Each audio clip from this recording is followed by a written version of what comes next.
Assalamualaikum warahmatullahi wabarakatuh. 104.9 Mitra FM All Days All Hits. Kita masuk di segmen Beranda Islami hingga pukul 5:30 sore nanti. Pastinya dengan narasumber saya pastinya di setiap hari Kamis ya, Dr. Muskinul Fuad MAG. Dan untuk sore hari ini tema kita adalah anakmu bukanlah anakmu. Assalamualaikum Pak Ustadz. Waalaikumsalam warahmatullahi wabarakatuh. Bagaimana kabarnya untuk sore hari ini Pak Ustadz? Alhamdulillahirrabbilalamin. Baik, nah ini kalau misalnya tema kita anakmu bukanlah anakmu, ini saya tebak ada kaitannya dengan Idul Adha besok ya Pak Ustadz? Ya betul. Baik, mungkin bisa langsung dijabarkan saja Pak, seperti apa ini untuk tema kita di sore hari ini? Baik, bismillahirrahmanirrahim. Jadi sengaja sore ini dalam rangka jelang Idul Adha besok, saya ingin sharing dengan mitra sekalian tentang salah satu potongan kisah dalam drama. Drama yang ada dalam Al-Quran terkait dengan dialog Nabi Ibrahim dengan Nabi Ismail. Kita tahu bahwa di situ ada dialog yang sangat menarik ketika Nabi Ibrahim meminta pendapat anaknya, yaitu Ismail, terkait dengan perintah dari Allah Tuhannya untuk mengorbankan Ismail dengan cara menyembelihnya, meskipun tidak terjadi ya, tetapi perintahnya memang seperti itu. Nah, di situ ada dialog yang luar biasa. Kemudian Nabi Ismail menyatakan siap, ya abatif'al, ya bapakku, lakukan apa yang diperintahkan kepadamu. Satajud ini insya Allah engkau akan menemukanku termasuk hamba-hamba orang yang sabar. Kira-kira begitulah bunyinya. Baik. Nah, ini menarik menurut saya. Jadi ketika seorang bapak namanya Nabi Allah Ibrahim itu bersama anaknya bersedia mengorbankan dirinya, ini sebenarnya sebuah pelajaran buat kita, kepada para orang tua, bagaimana cara kita memandang anak. Karena dari drama itu kita menangkap bahwa seorang ayah yang sudah lama mendambakan anaknya, bahkan kita tahu Nabi Ibrahim itu mendapatkan anak Nabi Ismail itu dalam usia yang tidak muda, betul. Sehingga secara logika barangkali anak yang sudah lama ditunggu-tunggu kok kemudian dikorbankan. Wah, ini kira-kira perintah yang kayaknya nggak benar. Kira-kira begitu. Tetapi ternyata Nabi Ibrahim bersedia. Nah, kita patut mengambil pelajaran bahwa pada dasarnya semangat atau kesediaan Nabi Ibrahim untuk mengorbankan anaknya itu adalah sebuah ketaatan, sebuah sikap yang perlu kita contoh dan menggambarkan kepada kita bahwa anak itu sebenarnya bukan milik kita. Jadi kita harus siap, ini sebagai orang tua tentu saja, setelah kemarin kita bicara tentang mencari pekerjaan, tentang mencari jodoh, kemudian itu otomatis jadi orang tua biasanya. Nah, oleh karena itu dalam kesempatan ini saya ingin mengajak kita untuk memaknai kembali pada dasarnya anak itu siapa. Nah, tema atau judul yang kita tuliskan itu sebenarnya potongan dari puisi, namanya dari tokoh namanya Khalil Gibran. Oh iya, Khalil Gibran. Ya, anakmu bukanlah anakmu, dia anak zamannya. Kemudian juga ada kata-kata sahabat dari sahabat Ali bin Abi Thalib yang memberikan pesan kepada orang tua, didiklah anakmu karena anakmu akan hidup di zaman yang kamu tidak hidup yang kamu orang tua tidak hidup di zaman itu, kira-kira sesuai begitu. Dengan zamannya. Iya, intinya kita disuruh mendidik anak sesuai dengan zamannya. Nah, kembali ke tadi bahwa peristiwa dialog Nabi Ibrahim dan Ismail itu menggambarkan kepada kita bahwa kita kadang-kadang salah memandang. Pada dasarnya anak itu siapa itu kadang-kadang kita keliru. Ya. Tentu kalau bicara siapa anak itu bukan sisi luarnya, tetapi Artinya kalau orang tua ditanya siapa anak kita sebenarnya, bukan sisi luarnya. Ya kalau sisi luarnya ya anak itu ya manusia, ada tubuh ya, sebagaimana kita manusia juga. Tapi yang disasar dari pertanyaan siapa anak kita itu adalah sisi dalamnya, sisi dalam atau inner self-nya. Nah, kalau kita sudah bisa menjawab siapa anak kita, maka insya Allah kita akan bisa berlaku seperti Ibrahim ketika dia ketika dapat perintah tidak langsung dilakukan, tapi dia berdialog dulu. Itu kan ada pelajaran kepada kita, kepada orang tua. Ternyata kita tetap harus berdiskusi dengan anak, meskipun itu perintah Allah. Nah, itu sebenarnya sebuah pelajaran kepada kita, bagaimana cara berinteraksi, cara berdialog, cara menyentuh anak itu. Ini menarik buat kita di zaman kita ini, orang tua modern yang barangkali kadang-kadang suka salah paham. Mungkin kita sudah sering mendengar ada orang tua yang sangat-sangat dominan terhadap anaknya. Bahkan mungkin langsung diberikan treatment, kirim ke barak militer. Ya tentu itu saya tidak dalam posisi mendukung atau tidak mendukung, tapi untuk apa itu semua? Nah, kira-kira begitu.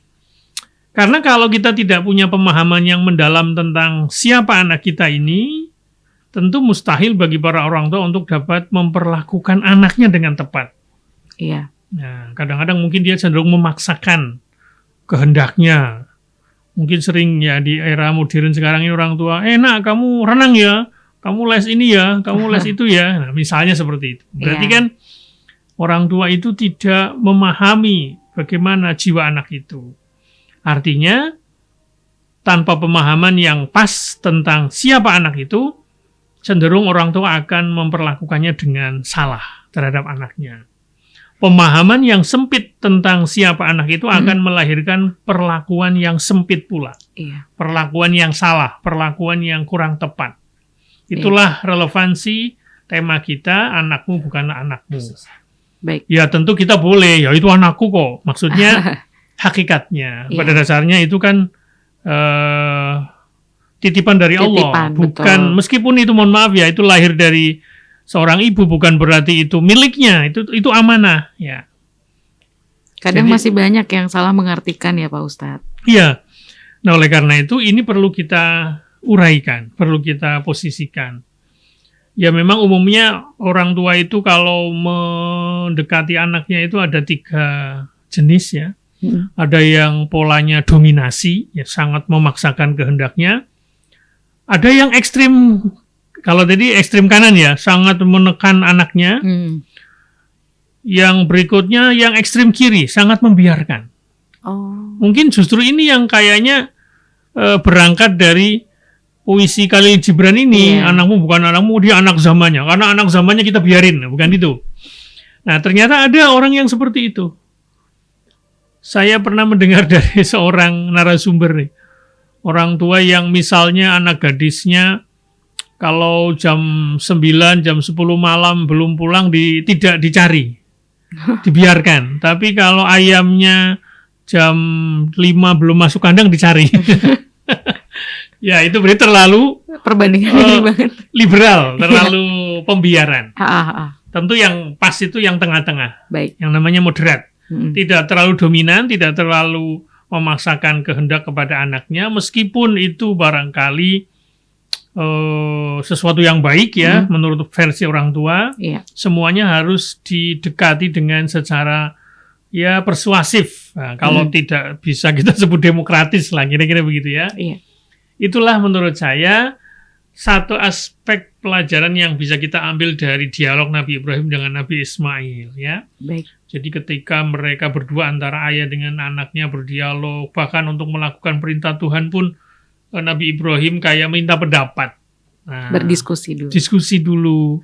Ya tentu itu ada maksud bagaimana dia melihat kesiapan anaknya, bagaimana dia mempersepsi perintah ini. Meskipun kemudian memang setelah siap itu sebenarnya ujian, karena itu tidak terjadi.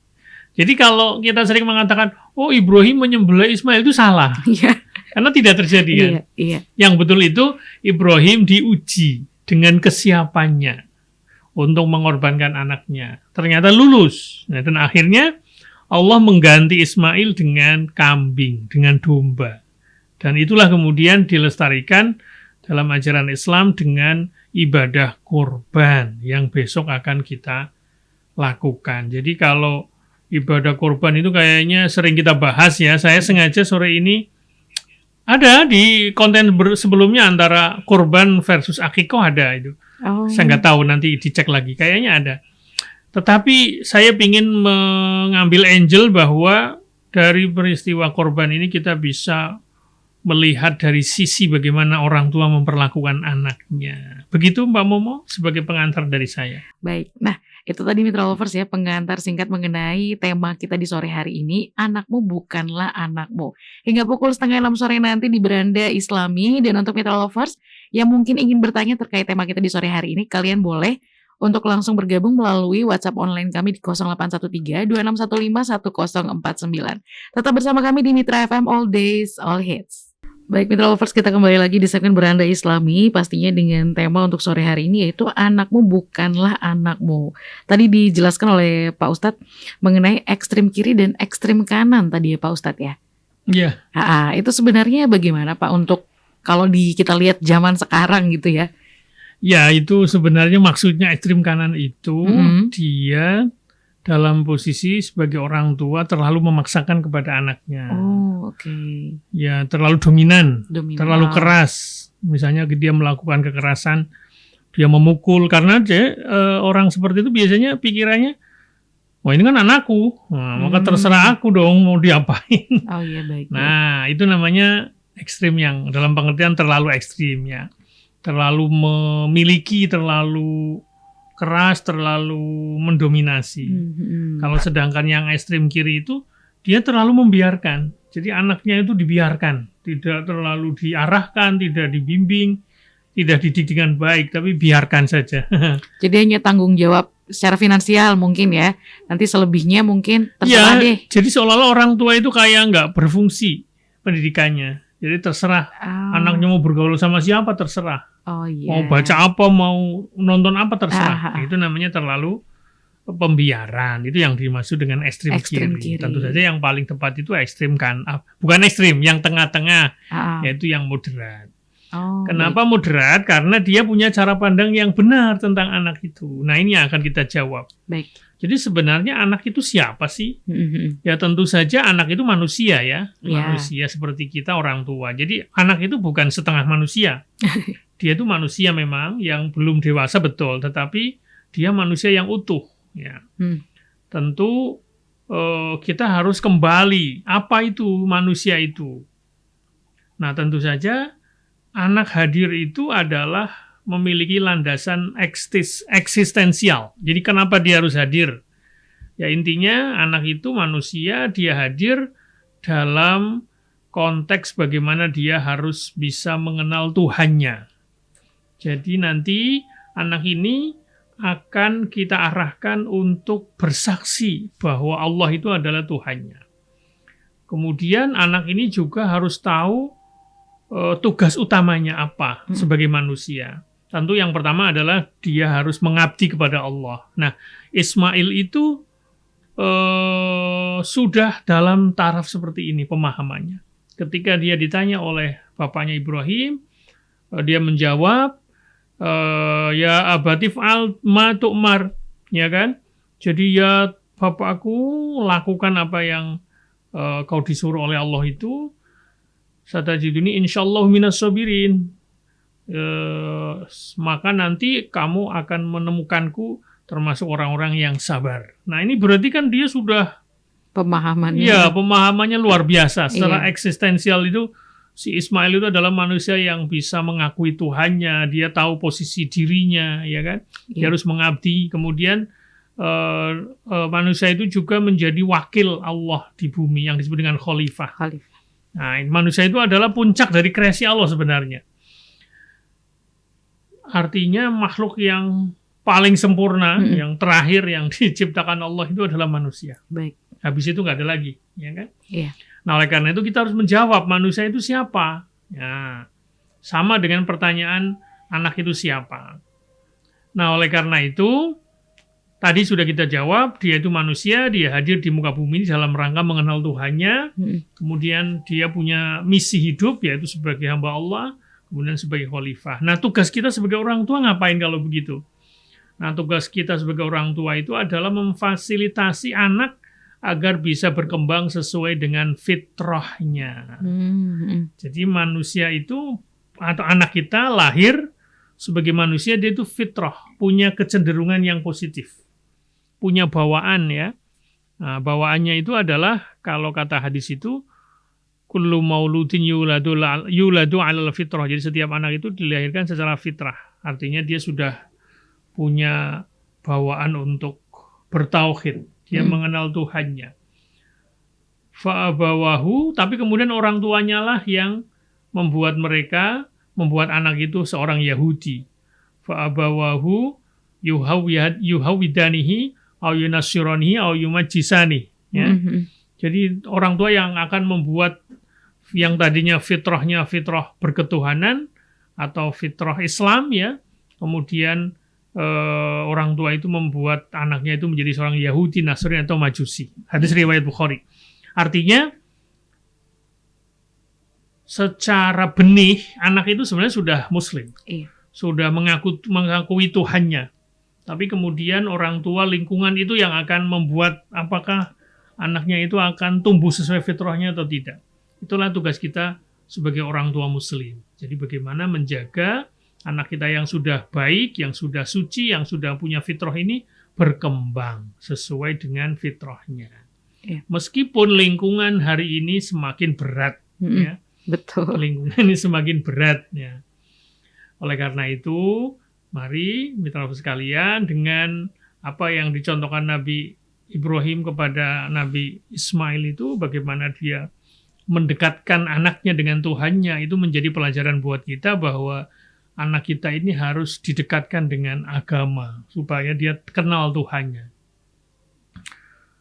Jangan sampai kemudian ketika kita nanti misalnya sebagai orang tua sudah nggak ada, anak kita kemudian misalnya meninggalkan sholat atau dia tidak menyembah Tuhannya, gitu kan. Nah, oleh karena itu dari peristiwa latar belakang disyariatkannya ibadah kurban ini, ada terselip kisah bagaimana orang tua memperlakukan anaknya. Nah, kembali ke tadi, bagaimana agar anak kita berkembang sesuai fitrahnya, dan siapakah manusia yang berkembang sesuai fitrahnya. Ya, tentu saja yang pertama ya kita mengenal Nabi kita Muhammad SAW. Tapi kemudian dalam sejarah mau juga ada tokoh-tokoh yang bisa kita jadikan model. Para ilmuwan seperti siapa, Isa Al-Masih, ya. Kalau kita sebagai orang Muslim menganggapnya itu Nabi Isa Al-Masih. Kemudian ada tokoh yang lain-lain, ada para ulama, ada Ibnu Sina, ada Ibnu Arabi dan sebagainya.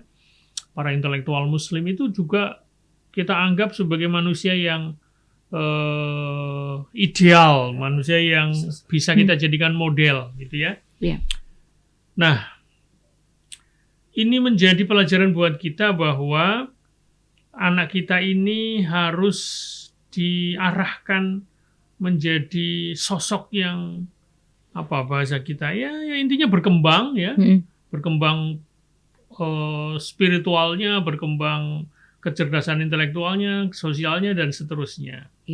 Nah, itulah yang disebut dengan fitrah tadi, manusia yang berkembang sesuai dengan fitrahnya tadi. Nah, tugas kita sebagai orang tua itu seperti apa ya bahasa kita, ya mungkin disebut pendidik boleh, ada yang disebut pembimbing boleh, pengasuh, penanam juga boleh. Artinya kita merawat anak ini sebagai benih yang sudah punya potensi dia tumbuh, tinggal jangan terlalu di bahasa Jawanya jangan terlalu dius-us. Ya, jadi kita itu seperti petani, Mbak. Jadi filosofi mengasuh anak atau memperlakukan anak seperti petani. Jadi anak kita itu seperti benih yang sudah tumbuh, dan tugas kita itu kayak menjadi perawat tanaman, ya. Misalnya kalau ada rumput di sekitarnya kita siangi, kemudian kita siram, kita pupuk, ya. Tidak seperti tukang kayu. Kalau tukang kayu itu kan kayunya digorok-gorok, dipukul-pukul. Nah, jadi filosofi orang tua terhadap anaknya itu seperti petani. Bukan seperti tukang kayu. Moderat tadi ya, Pak? Iya.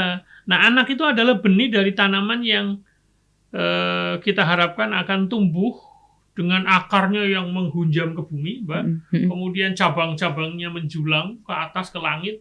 Dan akhirnya pohon itu berbuah. Nah, anak kalau sudah berbuah, anak itu menjadi anak yang bermanfaat. Mungkin dengan ilmunya, dengan akhlaknya. Itulah tugas orang tua. Jadi kita merawat, memelihara anak, mendidiknya, itu harus dengan jalan yang benar, jalan spiritual, jalan agama tadi. Tapi tentu saja kita juga menanamkan kepada mereka, misalnya terhadap untuk cinta ilmu pengetahuan, supaya nanti dia banyak memberikan manfaat buat banyak orang, ya. Nah, kira-kira seperti itulah beberapa hal yang bisa kita lakukan sebagai orang tua. Kembali, saya terinspirasi dengan tadi dialog Nabi Ibrahim dengan Nabi Ismail, ya. Bahkan mungkin di ayat yang lain itu kita bisa jumpa ada seorang tokoh namanya Luqman, ya, di Quran ada surat Luqman yang berdialog dengan anaknya. Itu juga contoh luar biasa. Nah, untuk kali ini kita sedang mempelajari bagaimana Nabi Ibrahim berdialog dengan anaknya. Nah, tentu saja di era sekarang, zaman kita ini semakin challenging, semakin berat tentu saja. Sehingga tadi yang kata-kata Ali bin Abi Thalib, sahabat Ali bin Abi Thalib itu, didiklah anak-anakmu karena mereka akan hidup di zaman di mana kalian tidak hidup di dalamnya. Iya, betul. Berarti kita harus mempersiapkan bagaimana anak kita hidup di masa depan, di mana nanti kita sudah nggak ada. Jadi pendidikan kita itu harus futuristik, supaya anak kita itu nanti bisa tentu saja secara spiritual dia tetap istiqomah, ya, tetap sholat, tetap menyembah Allah, ya. Tapi juga dia bisa menyesuaikan dengan tantangan zamannya, sehingga kemudian lahir karya-karya ilmu pengetahuan, teknologi yang dia bikin, ya. Nah, itulah anak kita yang diharapkan menjadi orang yang bermanfaat atau yang ideal itu. Nah, tentu saja kita menjadi orang tua atau pendidik yang memang akan selalu peduli. Bahkan boleh sedikit khawatir akan perkembangan anak kita karena dengan kondisi perkembangan zaman ini. Artinya kita jangan terlalu abai. Alah, nggak apa-apa lah, nanti juga gede sendiri. Nggak bisa. Kita harus tetap mendidiknya, tanggap terhadap perkembangan zaman yang barangkali melingkupi anak kita ini. Demikian Mbak Momo, nanti kita lanjutkan. Oke, baik. Nah, Mitra Lovers, ini perbincangannya semakin menarik, ya. Dan yang ingin bergabung boleh saya tunggu untuk pertanyaannya hingga pukul 5:30 sore nanti, pastinya di segmen Beranda Islami. Yang ingin bertanya mengenai tema kita di sore hari ini bisa bergabung melalui WhatsApp kami di 0813 2615 1049. Tetap di Mitra FM All Days All Hits. Kita masih di segmen Beranda Islami. Baik Pak Ustadz, ini kebetulan ada yang bertanya Pak Ustadz, tapi di luar tema. Baik. Assalamualaikum Pak Ustadz. Saya mau tanya di luar topik nih, bagaimana supaya tidak lalai dalam bersyukur. Ketika kita sedang terpuruk, kita berdoa dengan khusyuk, tapi ketika nikmat itu datang, seakan kita lupa dengan kesedihan yang kita alami, bahkan mungkin sampai lupa dengan Allah dan ibadah sehari-hari. Bagaimana agar tetap istiqomah dan tidak lupa? Apakah ada kiat atau doa agar selalu istiqomah di jalan Allah? Terima kasih sebelumnya. Ya, jadi memang betul ya, kadang-kadang ada juga sih manusia yang ketika diberi nikmat, dia kayak ingat Tuhan. Ada. Kalau di surat di surat Al-Fajr kalau tidak salah, ya. Fa'ammal insanu idza mabtalahu rabbuhu fa'akramahu wa na'amahu fayaqulu rabbi akraman. Jadi ketika dia diberi nikmat, dia mengatakan, oh Allah sedang memuliakanku.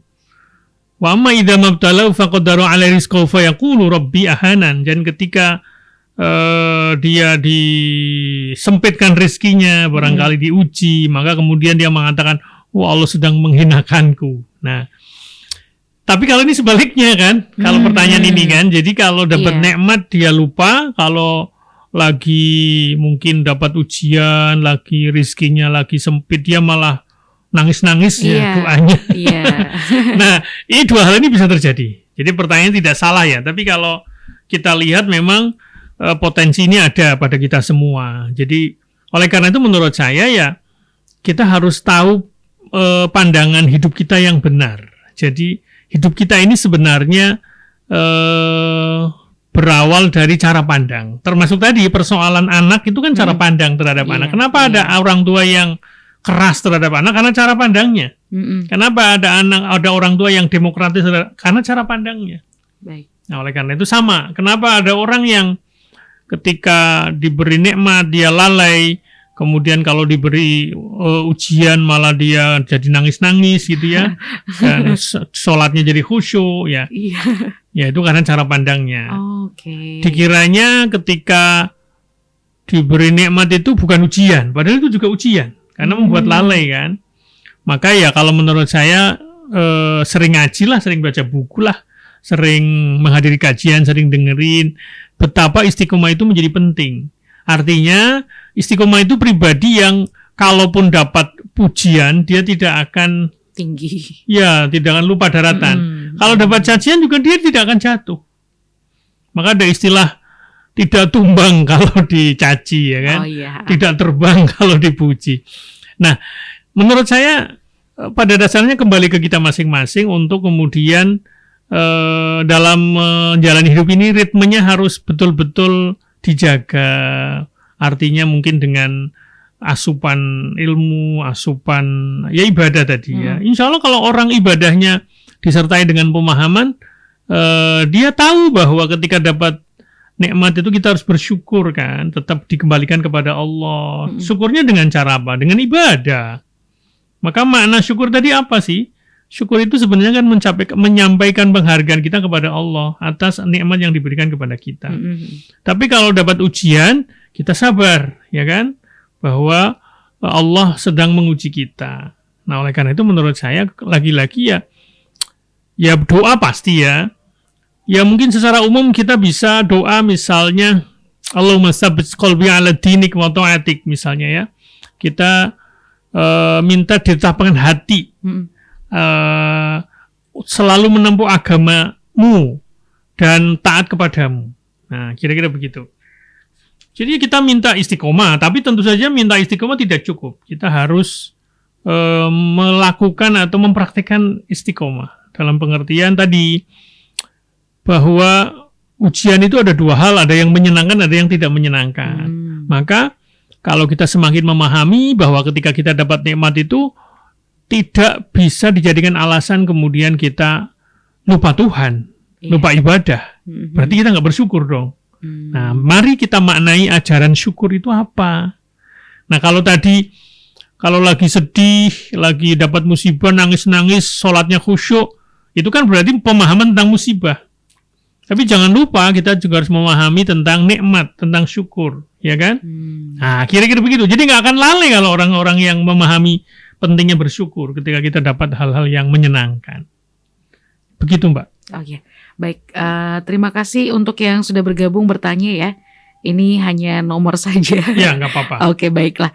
Nah, Mitra Lovers, kita kembali lagi di segmen Beranda Islami pastinya dengan tema anakmu bukanlah anakmu. Nah, Pak Ustadz, tadi mengenai kadang kan ada orang tua yang beranggapan ketika dia mendapatkan seorang anak mungkin ya yang tidak sesuai dengan apa yang diinginkan gitu. Misalnya dalam keadaan yang tidak sempurna secara fisik. Kadang itu berarti termasuk ujian atau bagaimana itu? Kadang ada yang bilang, aduh kenapa saya dikasih anak seperti ini gitu, apakah ini ujian atau bagaimana? Silakan Pak Ustadz. Ya bisa jadi ya bahwa, tapi pada dasarnya semua ciptaan Allah ya termasuk anak-anak yang lahir itu semuanya adalah sempurna sebagai manusia. Iya. Kekurangan fisik tidak kemudian bisa dijadikan alasan dia tidak bisa berprestasi kan. Sudah banyak bukti kan orang yang mungkin tunanetra, bahkan mungkin dia mengalami cacat tunanetra itu bukan sejak lahir, tapi mungkin ketika beranjak dewasa. Ternyata dia punya potensi yang tidak dimiliki oleh mereka yang matanya normal. Nah, ini menurut saya bisa ditumbuhkan seperti itu. Artinya apapun kondisinya itu harus kita terima dan kemudian kita mencoba untuk mendidiknya semampu kita. Tentu kalau anak punya kekurangan tentu akan berbeda pendekatannya dengan anak yang sempurna secara fisik. Barangkali yang perlu ditumbuhkan itu bagaimana anak itu tetap bisa percaya diri, tidak rendah diri. Nanti kita harus membesarkan hati mereka. Insya Allah mereka nanti tetap bisa berprestasi. Ya, kita anggap itu sebagai ujian. Jadi jangan kemudian mengeluh terus ya. Kita harus terima. Ya mungkin awalnya sedih lah ya. Awalnya sedih, siapa sih yang tidak sedih seperti itu. Tapi kemudian pelan-pelan orang tua itu harus mencoba untuk bangkit dari keterpurukan. Sehingga kemudian anaknya juga bisa tetap menjalani hidup dengan baik dan berprestasi. Kita lanjutkan ya Mbak. Jadi baik. Kalau begitu orang tua ini perannya apa sih? Posisinya seperti apa? Yang jelas secara umum peran kita sebagai orang tua yang punya anak itu punya tugas mulia. Karena kita mengantarkan sang anak untuk menjadi manusia yang paripurna. Manusia yang bermanfaat, manusia yang maksimal ya potensinya semuanya itu ya. Karena manusia itu akan banyak bermanfaat nanti tergantung bagaimana orang tua membesarkan anak yang juga manusia itu. Kira-kira seperti itu. Jadi tugas orang tua itu sangat mulia. Secara umum tugas kita sebagai orang tua dalam mengasuh anak itu ada 3 wilayah. Yang pertama adalah tarbiyah. Ya, dari kata robba tarbiyah. Dasarnya di surat Al-Isra ayat 24. Intinya, kalau kita baca surat Al-Isra itu, kita disuruh untuk mengasuh, membesarkan, mengembangkan, membina, dari kata robba itu ya, robbayani soghira, membimbing, mendidik, ya. Apa saja yang kita kembangkan, ya fisiknya. Jadi fisik anak kita itu perlu dijaga supaya sehat, tumbuh, tidak stunting. Kemudian mentalnya, spiritualnya, semuanya. Nah, kita itu maka secara istilah orang tua ya itu adalah dari kata tarbiyah itu menjadi murabbi. Murabbi itu artinya yang mendidik anak ya. Tetapi bisa lebih luas juga, murabbi itu bukan hanya orang tua, tapi bisa guru, bisa kiai, bisa dai dan sebagainya. Nah, tugas kita sebagai orang tua itu adalah menghidupkan supaya pada diri anak, maksudnya kesadaran supaya dia mengakui Allah sebagai zat yang telah menciptakannya, telah memberi nikmat kepadanya. Nah, kira-kira seperti itulah. Kita punya tanggung jawab, kalau bahasa dakwahnya ya, orang tua itu dakwah pertamanya ya ke anak-anak. Kira-kira begitu. Kemudian yang berikutnya adalah wikoyah. Wikoyah itu dari kata penjagaan ya, secara harfiahnya dari surat At-Tahrim ayat 6 ya. Ku anfusakum wa ahlikum naro. Ya, jagalah dirimu dan keluargamu dari api neraka. Jadi wikoyah itu artinya adalah penjagaan atau pemeliharaan diri. Jadi kita harus memelihara keluarga kita, anak istri kita, suami kita, anak kita dari api neraka. Dalam arti jangan sampai anak-anak kita, keluarga kita itu menjadi keluarga yang sengsara nantinya, baik di dunia maupun di akhirat ya. Nah, kita harus memagari ya. Tentu tidak kemudian memproteksi berlebihan ya. Kita harus mengimunisasi supaya anak-anak kita itu tidak dapat pengaruh yang negatif dari lingkungan yang barangkali semakin buruk dewasa ini ya. Kita harus memprevensi, mencegah mereka supaya bisa menghadapi berbagai godaan, menghadapi berbagai tantangan yang akan menyengsarakan secara spiritual ya, baik di dunia maupun di akhirat. Itulah tugas wikoyah namanya, menjaga, penjagaan. Kalau tadi pemeliharaan, yang kedua wikoyah itu penjagaan. Nah, kenapa ini penting? Karena tadi, sebagaimana pesan sahabat Ali tadi, anak kita akan hidup di zaman yang kita nggak hidup di dalamnya. Nah, itu tantangannya berarti berat, harus dijaga. Nah, kita harus senantiasa peduli terhadap apa yang barangkali berbahaya buat anak kita. Kemudian yang ketiga, Mbak Momo dan mitra sekalian, selain apa tadi yang pertama, apa tadi? Tarbiyah, kemudian wikoyah. Yang ketiga itu adalah riayah. Riayah itu dari kata-kata hadis ya. Kullukum ra'in. Jadi setiap kalian itu adalah pemimpin atau penggembala. Wa kullukum mas'ulun an ra'iyatihi ya. Jadi setiap kamu adalah penggembala atau pemimpin, dan setiap pemimpin akan dimintai pertanggungjawaban atas penggembalaannya atau kepemimpinannya.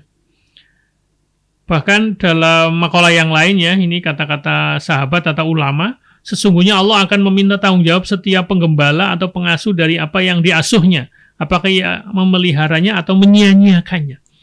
Jadi orang tua itu adalah penggembala. Ya. Penggembala spiritual, penggembala. Ibarat anak-anak kita itu seperti yang kita gembalai ya, atau kita angon kalau bahasa Banyumas itu. Itu dimintai tanggung jawabnya.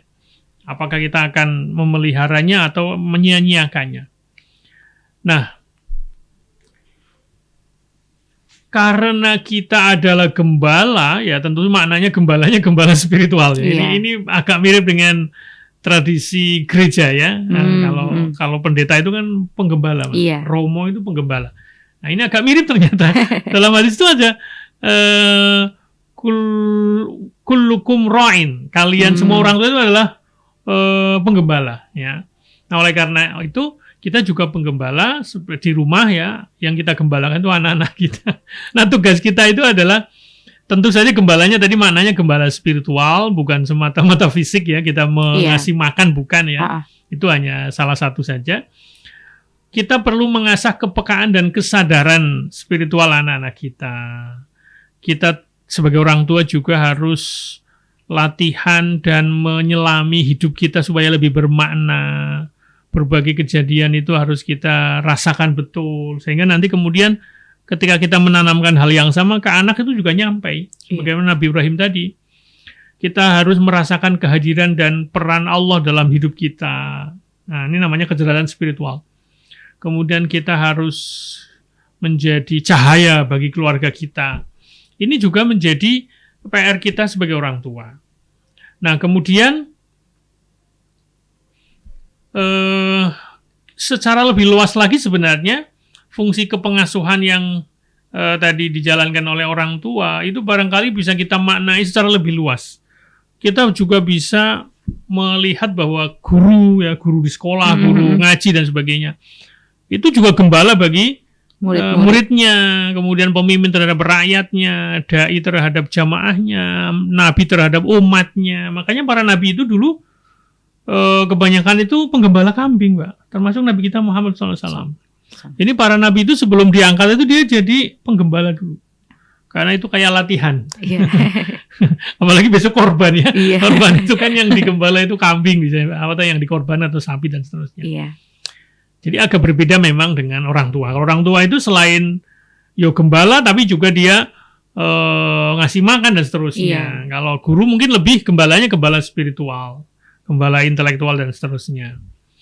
Nah, artinya kepengasuhan bukan hanya fisik saja tapi juga mental spiritual. Nah, oleh karena itu saya coba kutipkan nih bagi para orang tua supaya lebih memaknai fungsinya sebagai orang tua. Saya ingin kutipkan dari buku ya yang ditulis oleh Fauzi Azim nih, Positive Parenting. Nah, ini menarik ini Mbak Momo. Saya kutipkan. Ini terutama bagi para ibu ya, terutama yang sedang menyusui. Ini contoh-contoh bagaimana interaksi ibu dengan anak. Kalau engkau bangun di tengah malam untuk membuatkan susu untuk anakmu, maka aduklah dengan sungguh-sungguh sambil berdoa agar setiap tetes yang masuk ke dalam mulutnya akan menyuburkan setiap benih kebaikan dan menyingkirkan setiap bisikan yang buruk. Begitu pula ketika engkau menyuapkan makanan untuknya, mohonlah kepada Allah agar setiap suapan yang masuk mereka akan membangkitkan semangat dan meninggikan martabat mereka di sisi Allah. Nah, itu kutipan-kutipan quote yang bisa menjadi penyemangat buat para orang tua dan terutama para ibu. Demikian Mbak, nanti kita lanjut. Baik, nah Mitra Lovers, nanti kita akan lanjutkan perbincangan ini. Sekarang kita commercial break dulu. Baik Mitra Lovers, kita sampai di penghujung ajang Beranda Islami dan kita akan menyimpulkan mengenai tema kita di sore hari ini. Silakan Pak Ustadz. Ya, Mbak Mitra Lovers sekalian, barangkali sebagai penguat ya, dialog Ibrahim dengan Ismail yang kemudian menjadi latar belakang atau setting bagaimana ibadah korban dilakukan. Tentu saja banyak hal yang bisa kita ambil pelajaran. Tentu ada kisah-kisah lain juga, Tapi yang jelas dalam kesempatan ini saya ingin mengajak kita semua, kita perlu punya pemahaman yang benar tentang siapa anak kita itu dan bagaimana cara mendidiknya, cara mendekatinya dan seterusnya. Tentu saja tidak ada yang sempurna. Yang penting kita harus selalu belajar ya supaya pendidikan anak-anak kita semakin lebih lebih bermakna, lebih manusiawi dan seterusnya. Tapi salah satu hal yang ingin saya tekankan itu adalah bahwa kita harus menekankan pada keteladanan. Baik. Jadi anak itu belajar bukan dari apa yang dia dengar, tapi yang dia lihat. Dia lihat. Nah, oleh karena itu, kita sebagai orang tua tentu saja harus dilihat oleh anak kita, tentu bukan dibuat-buat, Iya. tapi betul-betul terjadi. Iya. Kita memang bisa dijadikan model. Contoh, ya. Sebagai orang tua itu adalah model pertama. Maka ada istilah modeling atau identifikasi diri. Ya. Nah, selain kita sebagai orang, tentu saja kita tidak harus menjadi orang yang sempurna ya. Tapi yang penting tentu saja kita minimal ya jadi orang tua yang bisa dicontoh lah. Ini yang pertama. Yang kedua, dekatkan anak-anak kita dengan kisah tokoh-tokoh yang telah mengguncang dunia. Ya, hadirkan mereka yang sudah sukses di bidangnya, tentu yang baik ya, yang taat kepada Allah, rajin ibadah dan seterusnya. Itu dekatkan dengan kehidupan sehari-hari. Artinya di tengah-tengah ya barangkali hari ini kita masih mengatakan adanya krisis identitas ya, termasuk media massa yang atau media internet atau media sosial yang menyajikan berbagai konten-konten yang tidak semuanya bermanfaat, mungkin banyak yang sampah. Tentu ini pekerjaan yang sangat berat bagi para orang tua, termasuk para pendidik ya, supaya kemudian anak-anak kita tetap bisa tumbuh menjadi pribadi yang ideal, yang baik dan seterusnya. Nah, salah satu cara menyentuh anak kita yaitu sisi dalamnya. Jadi kita harus sentuh hati anak itu. Nah, itu dengan cara sebagaimana dialog Nabi Ibrahim itu dengan cara persuasif. Jangan memaksakan, tapi ajak anak itu berpikir. Bangkitkan kesadaran mereka, sehingga anak tetap memiliki harga diri.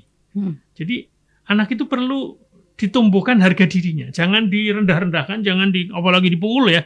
Iya, Pak Ustaz. Supaya mereka bisa menggapai keyakinannya, cita-citanya dan seterusnya. Tanamkan harga diri yang tinggi, tentu bukan dengan pujian yang berlebihan ya, tapi kita katakan, oh kamu tuh bagus, kamu tuh hebat, kamu tuh bisa, kamu tuh pinter. Ya, kira-kira begitulah. Harga diri yang tinggi dengan cara memberi umpan balik komentar yang positif. Ya, apresiasi. Dan itu menjadi kondusif atau menjadi suasana yang kondusif dan efektif bagi para anak-anak kita dalam belajarnya. Demikian, semoga bermanfaat. Wassalamualaikum warahmatullahi wabarakatuh. Waalaikumsalam warahmatullahi wabarakatuh. Nah, itu tadi Mitra Lovers. Terima kasih untuk semua Mitra Lovers yang sudah bergabung, dan pastinya segmen Beranda Islami bersama Bapak Dr. Muskinul Fuad MAG dari setiap hari Kamis ya, dari jam 5:30 hingga 5:30 sore. Mitra Lovers tetap bersama kami di 104.9 Mitra FM All Days All Hits.